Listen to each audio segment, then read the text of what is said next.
அப்பனே சிவையா வீட்டுலதான் நிம்மதி இல்ல, சன்னிதத்துல வந்தோம்னா எனக்கு நிம்மதியை கொடுப்பா.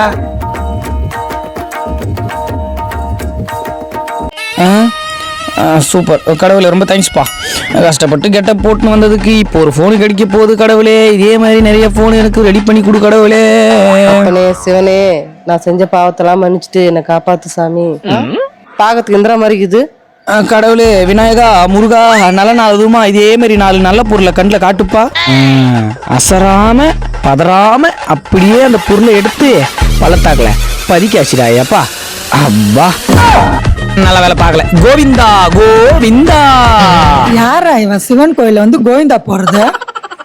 ஐயோ என் போனு, ஐயோ எங்க வச்சேன்னு தெரியல, போனு காணோம். ஐயோ அம்மா, ஐயோ இங்க யாரோ ஒரு அக்கா நிக்குது, அந்த அக்கா கையில போன் இருந்தா கண்ணில் காட்டு கடவுளே. தம்பி கொஞ்சம் நில்லு.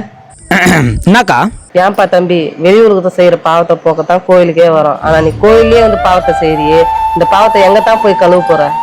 புரியலக்கா. தம்பி, இப்ப ஒரு போன் எடுத்துல அந்த போன்ல அந்த அக்காவுக்கு தேவையான விஷயம் எவ்வளவோ இருக்கும். நீ அசால்ட்டா எடுத்துன்னு போயிருப்பா. நியாயமா அந்த அக்கா பாரு எப்படி அலையிறாங்க. ஐயோ இங்க தானே வச்சேன், காணுமே. ஐயோ எங்க போச்சுன்னு தெரியலையே, யாரு தின்ன தெரியலையே. சாரிக்கா.